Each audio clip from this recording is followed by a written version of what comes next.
फरमाइए सुंदर सा जी। आप हक श्रीराज जी महाराज विधाम के धनी सच्चिदानंद स्वरूप आप श्री प्राणनाथ जी इंद्रावती के धाम दिल में विराजमान होकर हम सब रूहों के दिल की जितनी भी उलझने हैं उन उलझनों को मिटाने की बात कर रहे हैं। आगे कह दिया, तुम ही उतर आए अर्श से, तुम ही कियो मिलाप, तुम ही दई सुध अर्श की, जो अर्श में हो आप। अब यहां कह रही है, काहू तरफ न देखाई अपनी। इस पूरे खेल के अंदर अर्श और मेरे प्रीतम इसके बारे में कोई कुछ नहीं जानता। सारे ब्रह्मांड के अंदर जितने भी ज्ञान अवतरित हुए और जितने ही ज्ञानी ऋषि मुनि अवतार तीर्थंकर जो भी पैदा हुए, किसी को भी इस निराकार के पार का पता ही नहीं चला। काहू तरफ न देखाई अपनी। सारे ब्रह्मांड में आपकी निशानी देने वाला हो, आपकी पहचान कराने वाला हो, आप किस तरफ हो ये बताने वाला हो, ऐसा कोई है ही नहीं। सो रहे 14 तबक से दूर,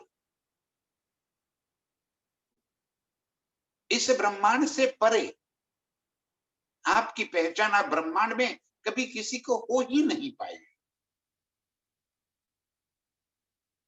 कैसे आपको पहचानते, कैसे आपकी बातें करते, हम कैसे जगते,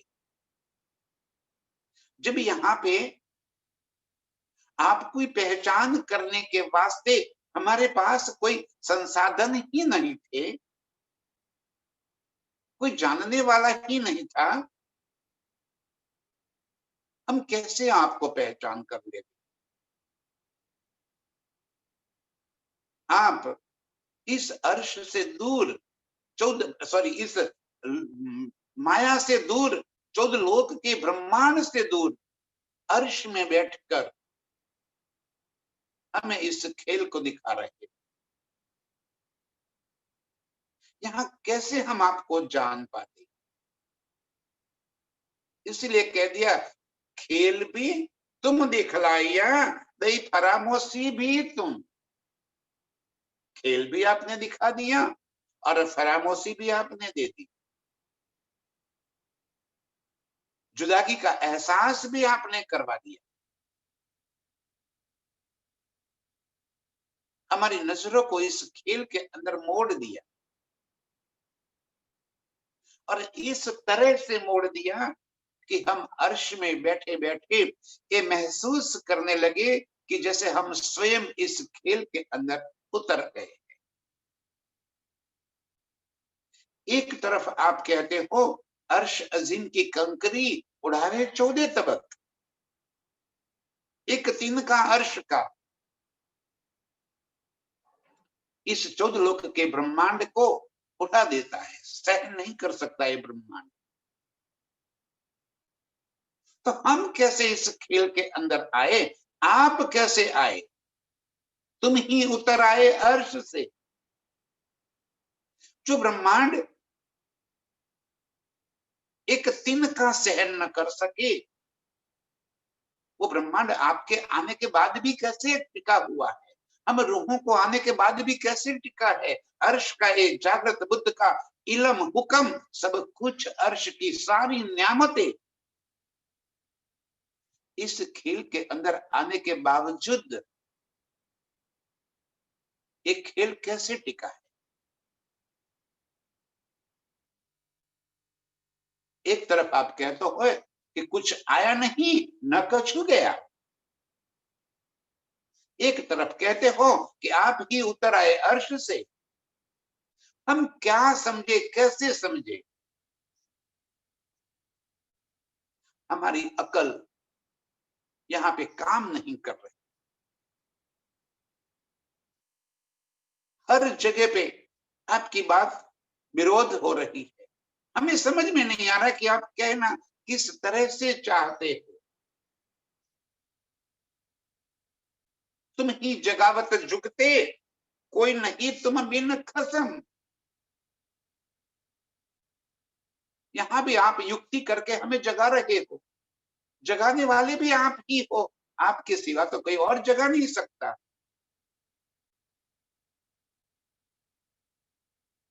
और इस खेल में अर्श से कोई चीज आ नहीं सकती। तब ये कैसे हो रहा है? काहू तरफ न देखाई अपनी, यो रहे 14 तबक से दूर।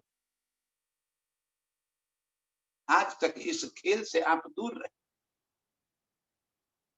इस खेल में कहीं से भी आपका कोई सुराग मिल सके ऐसी कोई बात ही नहीं। कोई नहीं ढूंढ पाया आपको। वेद भी थक गए, शेष भी थक गए, महेश भी थक गए, किसी ने आपको नहीं पहचान पाया। इस तरह आप हमसे दूर रहे। सो सैरग से नजदीक तुम ही, हमको लिए कदमों हजूरा। और ऐसे ब्रह्मांड में आप हमारे दिल के अंदर आकर बैठ, हमारे दिल को अर्श बना दिया। अर्श की सारी नेमतें आपने हमारे दिल में भर।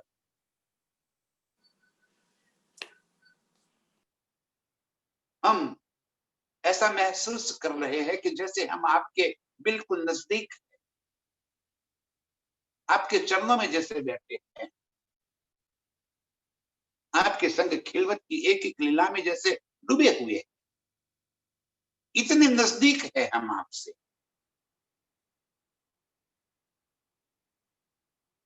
इतनी दूरी होने के बावजूद ये खेल, ये जो जुगत युक्ति पूर्वक आपने बनाया, और इस युक्ति में हम अपने आप को आपसे बिल्कुल लगोलग सटे हुए महसूस कर रहे हैं। हम आपके आलिंगन में समा जा रहे हैं। आपके संग खिलवत की एक एक लीलाओं में हम डूबे रहे हैं। सहरेग से नजीक हमारे दिल को अर्श बना दिया। अर्श की सारी नेमतें, सारा खजाना आपने हमारे दिल में भर।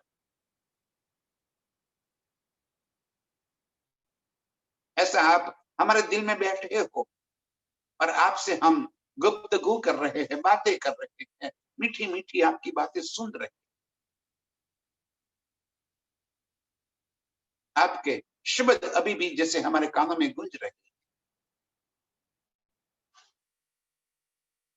एक पल की जुदाई आपसे महसूस ही नहीं हो रही। हमको लिए कदमों हजूर। इसी तरह आपने हमें आपके कदमों में ले लिया, आपके संग जोड़ दिया कि हमें आपकी जुदाई का यहाँ पे एक जरा सा भी एहसास न। डाल दिया है ऐसी जगह पे जहां पे 14 लोक के ब्रह्मांड में कहीं भी आपकी कोई सुराग किसी को न मिल सके, ऐसी जगह पे हमें रख दिया है। और हमारे दिल को अर्श बनाकर हमारे प्राण नली से भी नजदीक, सहरग से नजदीक आप आकर बैठ गए। हम आपकी पहचान करा दी, हमें हमारी स्वयं की पहचान करा दी। अर्श के सारे सुखों की पहचान कर दी और आज हम अपने आप को अर्श में महसूस कर रहे हैं। इतने नजदीक आपने हमको बना लिया। मैं भी इत हो नहीं, ए भी कहावत तुम। मैं भी इत है नहीं, मैं यहाँ उतरी नहीं,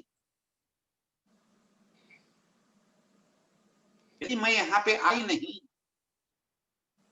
एक खेल में मैं उलझी कैसे? यदि मैं मूल मिलावे में ही आपके चरणों में बैठी हूं, तो आपकी जुदागी कैसे, आपका विरह कैसे, तड़प कैसे आपको पाने की? एक तरफ आप जुदागी का एहसास दिलाते हो, एक तरफ आप हमें इस खेल के अंदर डुबो रहे हो, एक तरफ आप हमें दाग लगा रहे हो कि तू खेल में रल गई है, तू मुझे भूल गई है, तू मुझसे दूर हो गई। एक तरफ कहते हो अर्श में तो कोई आया, अर्श से कोई आया नहीं। जब हम यहाँ पे आए ही नहीं तो दाग कैसे हमारे? तो कौन सा गुनाह लग गया हम पे? हम तो आपके चरणों में बैठे हैं, एक पलक के लिए भी आपके चरणों से दूर नहीं हुए हैं। एक किस तरह का खेल आपने बना दिया है, कैसी करामत कर दी है कि हम बिना खेल में आए अपने आप को आपसे जो जनो दूर दूर दूर इस खेल में महसूस कर, जबकि हम बैठे हैं आपके चरण पर। ये फरामोशी कैसी आपने दे दी? आपके चरणों के बैठने के बावजूद भी न आपसे देख सकती हूं, न आपसे बात कर सकती हूं, न आपकी बात सुन सकती। बहुत कुछ कहना चाहती हूं, फिर भी एक शब्द मेरे मुख से निकल नहीं रहा है। एक कैसी जुदागी कर दी है आपने।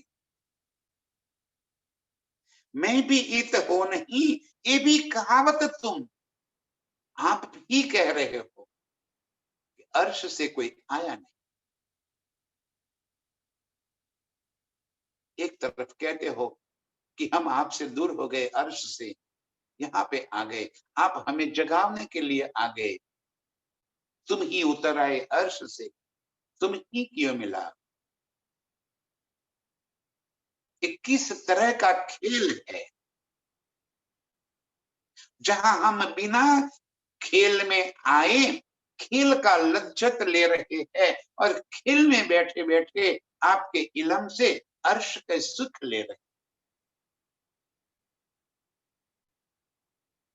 आपका ही इल्म कह रहा है कि मैं भी इत हो नहीं, अर्श से मैं यहाँ पे आई ही नहीं हूं। जब दूजे कर बैठाओगे, तब खसम को कहेंगे हम। अब हमें समझ में आई बात। जब दूजे कर बैठा हो, जुदागी करोगे तभी तो आपकी पहचान हो। यही तो अर्श में हमसे भूल हुई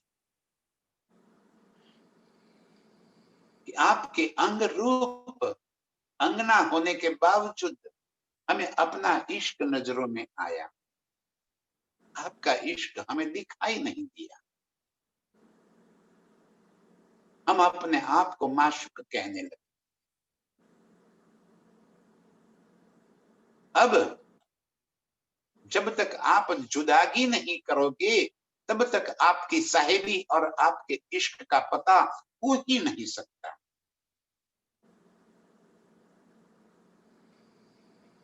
दूजे कर, जब दूजे कर बैठाओगे तब कसम को कहेंगे हम।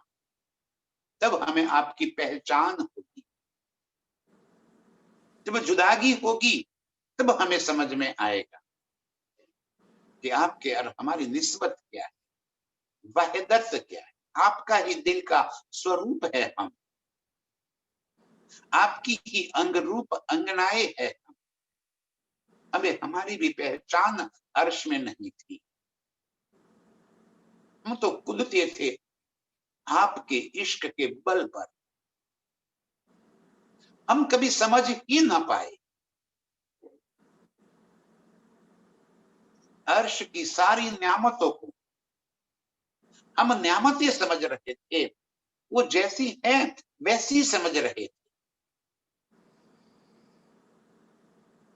कभी हमने ये ना समझा कि अर्श की सारी नियामतें आपका ही जहूर है, आपका ही स्वरूप है, और आप ही मुझे रिजाते हो। ये आपकी आशिकी है, इस बात का कभी एहसास नहीं। अर्श की सारी हकीकत आपकी ही लीला है। अर्श की सारी हकीकत में आप ही लीला कर रहे हो, और अर्श की सारी हकीकत से आप ही हमें रिझा रहे। ये बात हमें अर्श में कभी भी पता नहीं चली।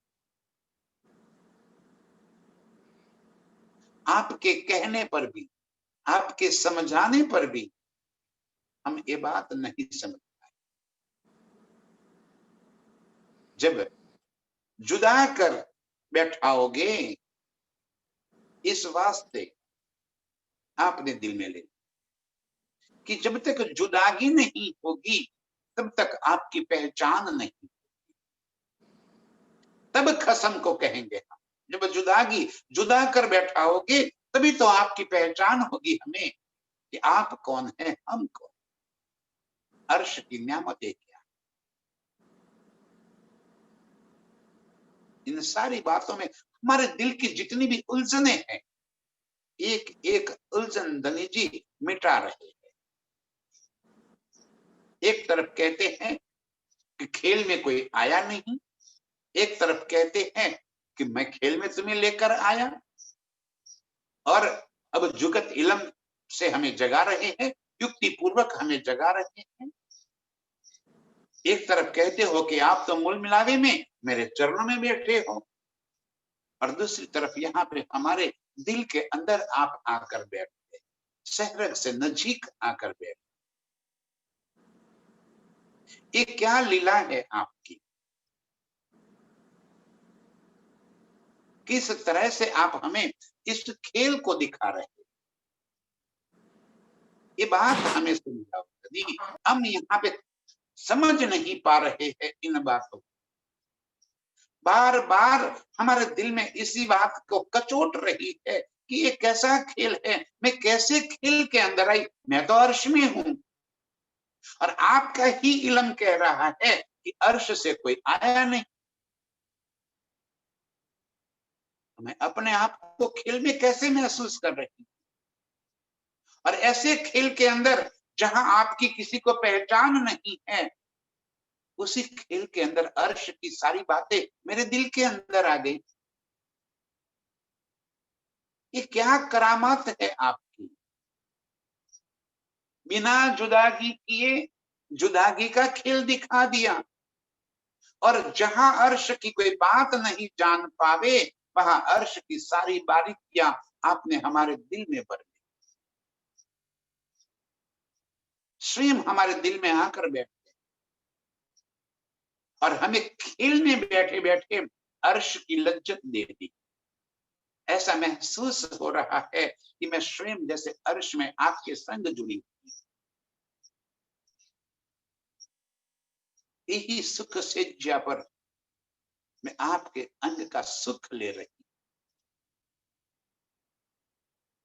यही बुलवनी के मंदिरों में मैं आपके संग दौड़ती, यही खड़ोकली में मैं आपके हाथ पकड़कर कूदती हूँ।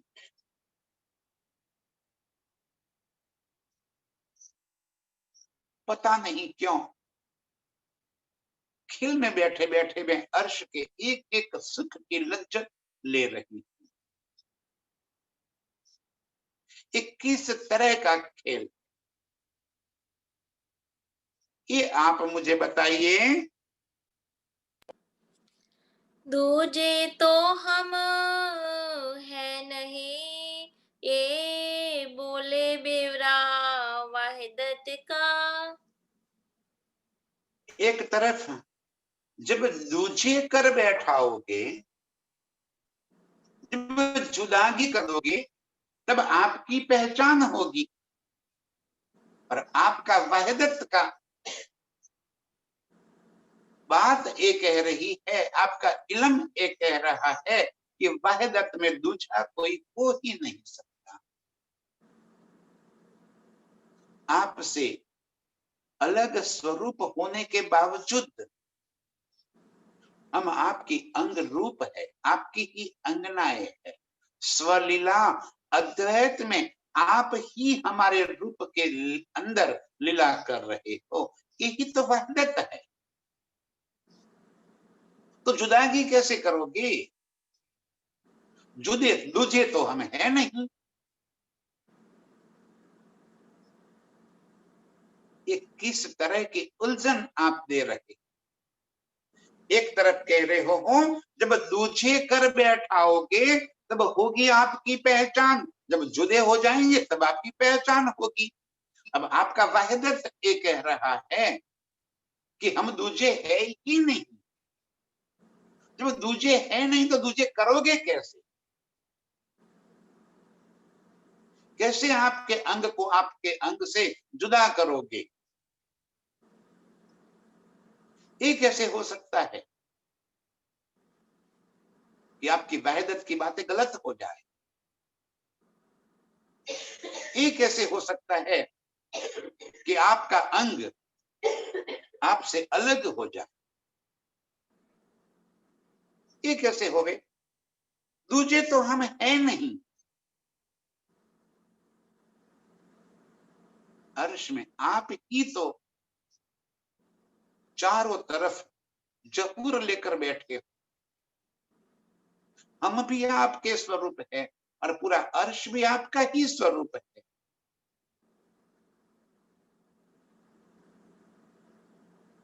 श्यामा जी भी आपका स्वरूप है, अक्षर ब्रह्म भी आपका स्वरूप है। आप ही तो सच्चिदानंद बन गए। आपका ही मारिफत हकीकत में इन सारे स्वरूपों की लीला कर रहा है। तो हम दूजे कैसे हो गए? एक तरफ ये बात कह रहे हो, जब दूजे कर बैठाओगे तब खसम को कहेंगे हम, जब जुदे कर दोगे तब आपकी पहचान होगी। और आप भी यही कह रहे हो कि आपने अर्श की वहदत का इश्क और हक की पातशाही ये दिखलाने के लिए आप हमें यहाँ लेकर आए हो। दूजा कर दिया, जुदे कर दिए हमको आपसे। हम दूजे तो है नहीं आपसे। एक किस तरह की खेल आपने बना दी, कैसे हमको यहाँ पे लाके इस उलझन में डाल दिया है धनी। दूजे तो हम है नहीं, ये बोले बेवरा वहदत का। आपका वहदत का अर्थ यही कह रहा है कि हम आपसे अलग है ही नहीं, एक रूप है। तो जुदागी कैसे हो सकती है? हम दूजे कैसे हो सकते हैं? आपसे अलग कैसे हो सकते हैं? ये बात कुछ हजम नहीं हो रही है। जो खेलावत त्यो खेलत, ना तो क्या जाने बात बका। अब हम ज्यों खिलावत त्यों खिलत। अब हम ये बात समझ ली कि आप जैसे रखोगे वैसे रहना है। आप जो करोगे वो देखना है, आप जो बताओगे वो देखना है। जैसे खेल में लाओगे वैसे आना है। खेल में भी आप जो दिखाओगे वो देखना है। खील में बैठकर अर्श भी आप जो दिखाना चाहोगे वो ही देखना है। अपना आपा प्रीतम के चरण में अब समर्पित, अपनापन मिट गया। जो करना करो, जो खेलावत त्यों खेलत, ना तो क्या जाने बात बता। बाकी हम यहाँ पे अर्श की बातें कैसे जान पाते? अर्श से इतने दूर इस खेल में आपने हमें लाकर रख दिया, इस चौथ तबक में ऐसे जगह पे लाके रख दिया जहां आपकी किसी को पहचान ही ना हो। और यहाँ पे आकर आप अब जिस तरह से हमें रखना चाहते हो, जो खेल दिखाना चाहते हो, जिस तरह का खेल दिखाना चाहते हो, दिखाओ। अब मेरा बल कछु न चले, तुम ही करत, तुम ही करावत, तुम ही सब कुछ। मैं अब यहाँ पे कुछ भी नहीं कर सकता। ज्यों खेलावत त्यों खेलत, ना तो क्या जाने बात बका। हम कैसे अर्श की बातें जान पाते हैं, कैसे जान सकते हैं? आप किस तरह से करामात कर रहे हो, किस तरह से हमें आपसे चरणों में बिठाकर खेल में ला रहे हो, खेल में बिठाकर आपकी याद दिलाकर दिल में बैठ जाते हो। अर्श के अंदर हम है ऐसा महसूस करा देते। आप जाने, ये आपकी युक्ति, आप जुगत से हमें जगा रहे हो। हमें ये बात अब कुछ मतलब ही नहीं है। जो खेलावत त्यों खेलत, ये धनी आपको जिस तरह रखना है रखो, जिस तरह से खेल दिखाना है देखा। अब हम आपके शरणागत हैं। न तो अब हमें एक खेल की फिक्र है, न हुक्म की फिक्र है, न और कोई चीज की फिक्र। बस हम आपके शरण में आ गए। जो खेलावत त्यों खेलत, हमारा बल कुछ भी नहीं चलता। आपको जिस तरह जैसे रखना हो वैसे रखिए। बाकी हमें यहाँ पे आपकी बात का पता ही न चलता। ना तो नींद उड़े तन सुपना, ए रहवे क्यों कर। ना तो नींद उड़े तन सुपना। ध्यान से सुंदर सोचिए। अर्श में जो हमारे मूल स्वरूप है, मूल मिलावे में बिठाकर धनी ने हमारी सुरता को इस खेल की तरफ मोड़ दिया। ठीक, हम सुरता से इस खेल के अंदर आ गए। ठीक, खेल में आकर आप हमें आपकी पहचान करा दी। ये जागृत बुद्ध का इल्म आपने हमें यहां पर दे दिया। ठीक, इस इल्म से हमने आपकी पहचान भी कर ली। ठीक, अब हम चितवन से अर्श में अपने मूल स्वरूप के संग आपसे लीला में डूबे हुए हैं। अब जो हमारा मूल स्वरूप अर्श में मूल मिलावे में है, उसकी सुरता का स्वरूप ये तन है। जैसे हम नींद में होवे और सपने में कोई सपना देख रहे हो, उस सपने में हम अपने आप को महसूस करते हैं। लेकिन जैसे ही हम जागृत हो जाते हैं तो सुपने वाला तन उसी पल खत्म हो जाता है। जब तक नींद में थे, सपना चल रहा था, तब तक हम सपने में ऐश कर रहे थे, सपने की बहुत सारे सुख दुख की अनुभूति कर रहे थे, कभी रोते थे, कभी हंसते थे। हम अपने आप को सपने के सुख के अंदर इस कदर डूबे हुए थे कि हम भूल गए कि हम तो अपने घर के अंदर अपने सुख सज्जा पर अपने बेडरूम में सोए हुए हैं। लेकिन जब जगा दिया यहाँ पे, जब जाग कर बैठ गए, तो बस सपने में हमने जो तन धारण किया था उसका अस्तित्व तो उसी पल खत्म हो जाना चाहिए, वो सपना ही तुरंत उड़ जाना चाहिए और हम जागृत हो जावे। तो अब आपका इल्म हमें यहाँ पे जगा रहा, आपके इल्म से हम अर्श में अपने निज स्वरूप से आपके संग लीला करते। जब मेरा निज स्वरूप आपके संग लीला में प्रवृत्त हो गया, वो जागृत हो गया, तो फिर ये तन क्या कर रहा है यहाँ पे?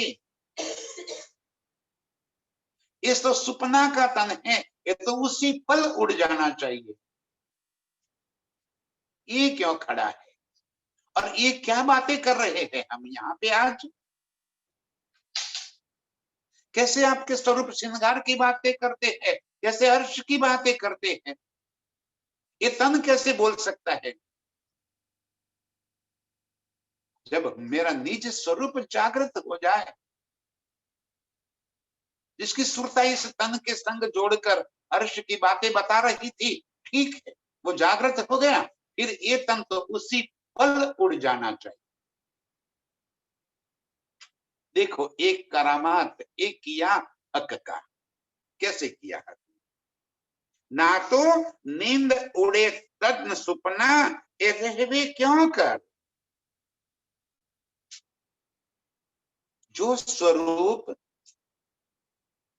सुपना देख रहा है, तो सुपने में अपना ही एक तन धारण करना पड़ता है, और वो तन जो कुछ भी महसूस करेगा, वो सारी बातें जो सपने में पड़ा है तन, वो महसूस करता है। इस वास्ते तो हम कभी सपने में रोते हैं, कभी हंसते हैं, कभी आवाज लगाते हैं, कभी कुछ करते हैं, क्योंकि हमारा जो सपने का तन है, वो जैसी अनुभूति का है, वैसी ही अनुभूति हमारा मूल तन कर लेता है। इस बात को समझो। हम रूहों के दिल के ये प्रश्न है, इंद्रावती धनी को हमारे तरफ से, ये हम सबकी उलझन है कि जब हमारा मूल स्वरूप जागृत हो जाए, तो सपने का तन कैसे रह सकता है? सपना तो उसी पल खत्म हो जाना चाहिए। ये सपना कैसे रह सकता है? ना तो नींद उड़े तन सुपना, रहवे क्यों कर? ये तन मेरा कैसे खड़ा है? देखो अचरज अद्भुत, धड़ बोले सिर बिगर। कितनी बड़ी आश्चर्य की बात है। धड़ बोले सिर बिगर। सिर हमारा अर्श में है, जो हमारा निज स्वरूप है, जो हमारा मूल स्वरूप है वो तो अर्श में मूल मिलावे में है, उसका ही स्वरूप सपने का ये तन है। अक्ष के जो अक्ष, आगे भी कहा उन्होंने कि मूल स्वरूप का अक्ष आत्म और आत्म का अक्ष ये तन। जब आत्म जागृत हो जाए तो ये तन तो रहना ही नहीं चाहिए। ये तन तो उसके आधार से है, वो देख रहा है तब तक ये तन है, उसका देखना बंद हो गया, ये तन खत्म हो जावे। तो ये तन कैसे हो रहा है? और यहाँ पे जब परात्म जागृत हो गई, उसका इस तन के साथ संबंध टूट गया, फिर ये तन अर्श की बातें कैसे बोल सकता है? कि जो बोलने वाली है वो तो अर्श में जागृत हो गई, अब तो ये तो मुर्दार रह गया। तो ये मुर्दार की क्या हैसियत है कि अर्श की बातें कर सके? ये मुर्दार की क्या हैसियत है मेरे प्रीतम के स्वरूप को निहार सके? ये मुर्दार की क्या हैसियत है मेरे प्रीतम के आंखों के उस भाव को पट सके, प्रीतम के अंग के संग लीला कर सके, अर्श की बारीकियां बता सके, अर्श के सारे सुखों का वर्णन कर सके। ये हैसियत यहां कैसे रह गई? क्योंकि जिसको बोलना है, गर्दन से नीचे का भाग धड़ कहलाता है, गर्दन से ऊपर का भाग सिर कहलाता है। और सिर के अंदर जुबान होती है, मुख होता है, और मुख से बोला जाता है। धड़ के पास न मुख होता है न जुबान होती है। तो हमारा धड़ ये नाशवंत तन है, और सिर तो अर्श में बैठा है, जो मुझ निज स्वरूप है हमारा वो है। दोनों जब तक मिले हुए थे, ये धड़ और वो सिर, तब तक तो बातें होती है, ठीक है। अर्श की बातों का यहाँ पे बेवरा कर दी है, एक एक बारीक बातें बोलते गए। और बोलना तो तब होगा जब निज स्वरूप जागृत हो जावे। और जब ये जागृत हो गई तो मैं क्या कर रहा हूं यहाँ? अब ये क्या बातें हो रही है? धड़ बोले सिर बिगर, ये अचरज अद्भुत, ये आश्चर्य होने वाली बात है धनी, कि मेरे निज स्वरूप की सुरता अर्श में वापिस जागृत हो जाए, उसके बाद भी ये तन यहाँ पे खड़ा रह गए। एक तो आश्चर्य है, और दूसरा आश्चर्य ये है कि ये तन बिना अर्श की सुरता के अर्श की बारीक बातों को बयान कर। धड़ बोले सिर बिना,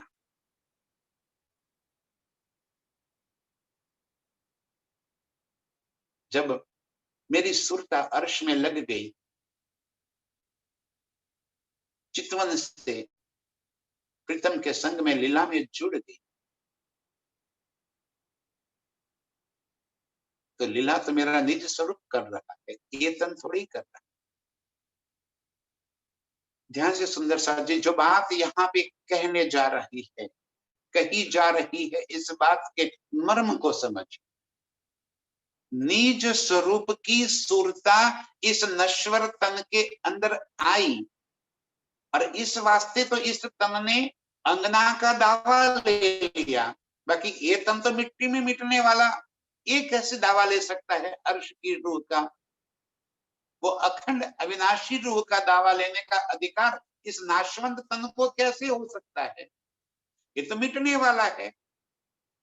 लेकिन वो अखंड की सुरता इस तन के अंदर आई, एक एक बात का मिलान कर लीजिए। मुझे अर्श का ये सुख, अर्श की ये बातें, मेरे प्रीतम का सुख मुझे इस वास्ते मिला कि मेरी प्रीतम के संग निस्बत है। बिना मेरे संबंध के मुझे ये सुख पहला तो मिलता ही नहीं। अब मिल रहा है इसका मतलब ये है कि मेरे प्रीतम के संग मेरा मूल संबंध तो है, निस्बत तो मेरी है ही। अब निस्बत है इसका मतलब ये हुआ कि पर आत्म की सुरता इस तन के माध्यम से इस खेल को देख रही है। ठीक है, जब तक परात्म की सुरता इस तन के माध्यम से इस खेल को देख रही है तब तक तो बराबर चल रहा है। अब यहाँ पे तुम ही उतर आए अर्श से, तुम ही क्यों मिला?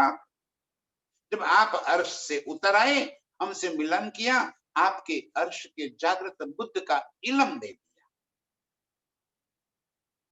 और इस इलम से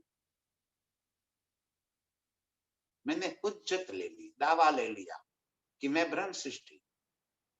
इतना ही नहीं, इस इलम से मेरी दृष्टि खुल गई। किसकी? परात्म की। और परात्म की नजरों में मैं अर्श को देखने लगी, प्रीतम को देखने लगी, प्रीतम के संग लीला करने लगी। तो परात्म तो जागृत हो गई। जब परात्म जागृत हो गई, ये तन क्या कर रहा है? ये अचरज हो रहा है, ये आश्चर्य है कि उसके बिना तो इस तन रह ही नहीं सकता। एक पल में उड़ जावे, उसका सुपना तो है ये तन। ठीक है, तन खड़ा है तब भी ठीक। अब ये तन अर्श की बातें कर रहा है। और दूसरा आश्चर्य, अचरज तो ये है,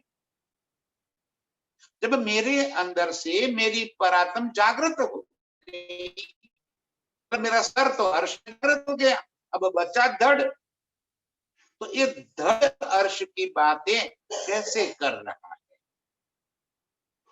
ये क्या हो रहा है? देखो, अचरज, धड़ बोले सिर बिगर। ये नाशवंतन अर्श की रूह के बिना अर्श की बातें कैसे कर रहा है? ये बड़ा आश्चर्य और अचरज पामने वाली बात है।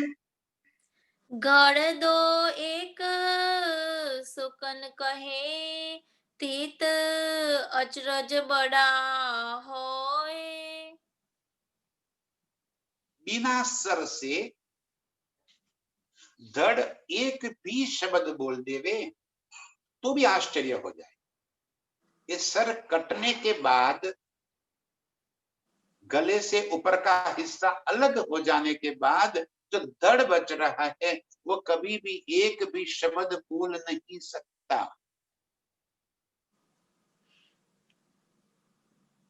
यहाँ तो धड़ दो एक सुकन कहे, तित अचरज बड़ा होए। एक शब्द भी यदि बोल देवे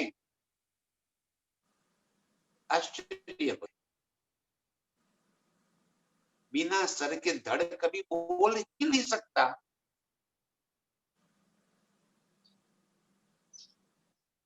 कहना यहाँ एक चाहती है रूह कि जब आपकी इलम से मैं जागृत हो गई, जब जागृत होकर अर्श में आपके संग लीला में मस्त हो गई, डूब गई, तब ये तन पहले तो खड़ा ही नहीं रह सकता। और यदि रह गया ये तो एक शब्द भी बोल नहीं सकता। यदि धड़ एक दो सुकन कहे तो बड़ा अचरज होवे। एकाध शब्द भी बोल देवे तो भी बड़ा आश्चर्य हो रहा है। और यहाँ तो क्या हो रहा है? ए तन बिना रूह अर्श की, कहे बानी बिना हिसाबे सोए। ये तन बिन बोले रूह अर्श। यहाँ पे तो देखो किस तरह के आश्चर्य और उलझन की बातें प्रीतम बता रहे हैं। जब मेरी आत्मा जागृत हो गई तो वो बिना इस तन के न तो इस खेल को देख सकती है, न वाणी बोल सकती है। और यहाँ तो बेहिसाब वाणी बोली जा रही है। कितने दिनों से वाणी चर्चा बोलते ही जा रहे, बोलते ही जा रहे।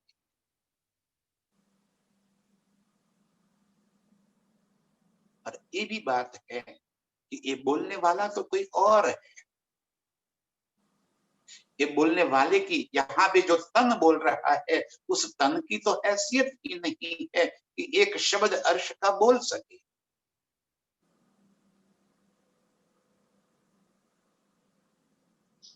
हाँ, पढ़ी पढ़ाई बात और है,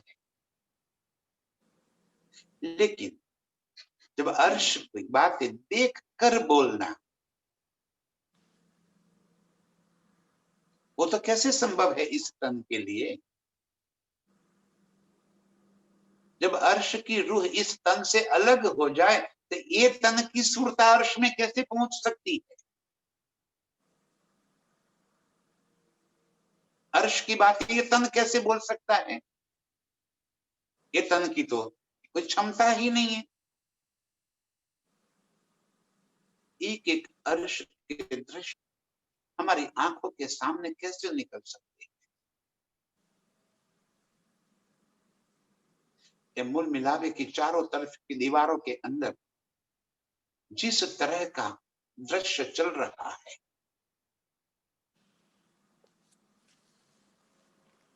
चारों तरफ जो लीलाएं नजरों में आ रही है,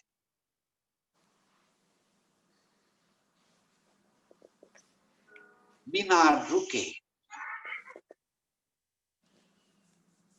अर्श के एक एक दृश्य हमारी नजरों के सामने निकल रहे हैं।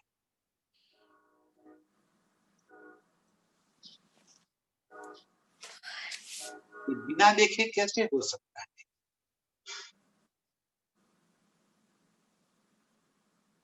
बिना देखे हम हज कसर के सुख कैसे ले सकते। बिना देखे हम पुखराज के सुख कैसे ले सकते।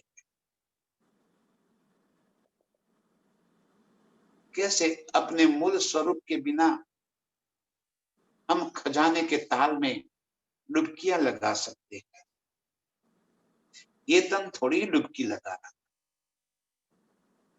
और ये तन तो देख रहा है कि मेरा निज स्वरूप खजाने के ताल के अंदर मस्त होते हुए उसी प्रेशर से आकाशी माहौल के ऊपर पहुंच गई। वहां से जल धाराओं से बहती हुई अदबिच के कुंड में,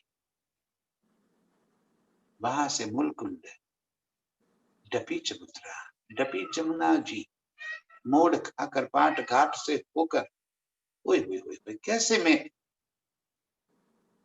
हज कौसर में समा गई। एक पलक झपकते ये सारी बातें मेरी आंखों के सामने से गुजर गई।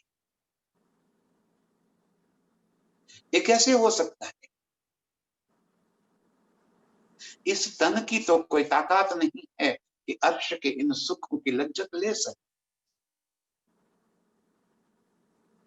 और जो निज स्वरूप है वो जागृत हो गई तो इस तन के साथ संबंध टूट गया। जब संबंध टूट गया तो अब ये तन यहाँ बैठे बैठे अर्श की बातें कैसे बता सकता है। बिना हिसाब ये बोली कैसे बोल सकता। कभी एक शब्द बोल दे तो अचरज हो जाता है, आश्चर्य होता है कि बिना सर के धड़ कैसे एक शब्द बोल सकता है। तो निज स्वरूप के जागृत होने के बाद मेरा ये तन यहाँ पे पहली बात तो कर क्या रहा है, और यदि टिका हुआ है तो वह अर्श की बातें कैसे कर सकता है। तो मेरा संबंध ही कट हो गया निज स्वरूप के संग, वो तो जागृत हो गई, इस खेल से उसकी नजरें हट गई। तो नजरें हटने के बाद इस तन से यहाँ पे वाणी कौन रहा है, और अर्श की रूह ये वाणी बोल रही है, तो ये तन के बिगर वो बोल कैसे सकती है। इस तरह की उलझने आशिक रूह के दिल के अंदर इस कदर बस रही है कि किसे पूछे, कैसे जवाब मांगे। यही बात पूछ रही है कि एक तन बिन बोले रूह अर्श की।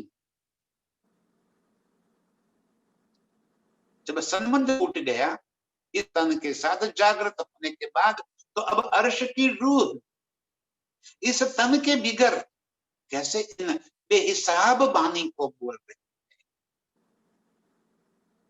ये बातें कैसे हो रही है। ये बात बड़ी अचरज हो, आश्चर्य हो रहा कि जब समझिए सुंदर साहब जी, निज स्वरूप जब तक उसकी सुरता इस तन के अंदर है तब तक तो ठीक है, अर्श तुम्हारा मेरा दिल है, मेरे दिल के अंदर आप बस गए और ये सारी बातें आपने ही बुलवा दी। क्यों? ये बातें दुनिया का इल्म थोड़ी, ये बातों से लेकर हमें इल्मी थोड़ी ही बनना है। ये बातें तो इस वास्ते है कि मेरी रूह जागृत हो जाए, और जब रूह जागृत हो जाए तब तो अर्श की बातें देख पाएगी, तब तो प्रीतम के संग लीला कर पाएगी। अब जब मैं प्रीतम के संग लीला करती हूँ, अर्थ ये हुआ कि मेरी आत्म जागृत। अब जब आत्म जागृत हो गई तो इस तन के साथ संबंध खत्म हो गए। अब इस तन के साथ संबंध खत्म हो गए तो ये तन की तो हैसियत नहीं है कि अर्श का एक शब्द बोल सके। तो इतनी बातें कौन बुलवा रहा है? ये बेहिसाब बोली, ये बेहिसाब बानी, अर्श की बारीकियां, इतनी घुस बातें अर्श की रूह के बिना तो संभव ही नहीं है कि कोई और बोल सके।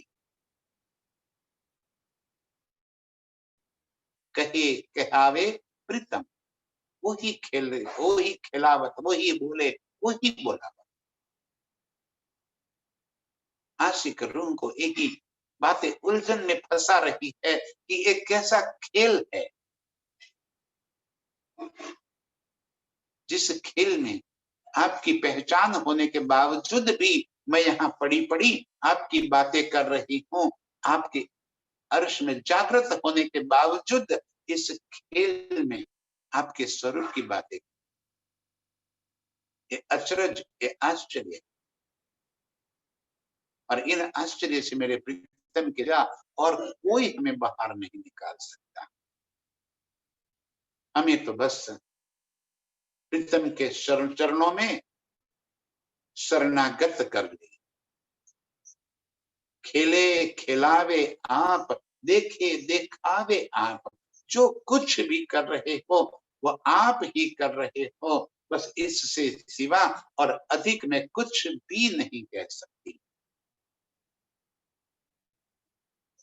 बस इसी तरह प्रीतम के चरणों में शरणागत होकर, उनके अधीन होकर अर्श की लज्जत लेने वाली सभी रूहों के चरणों में कोटि कोटि प्रणाम। प्रणाम।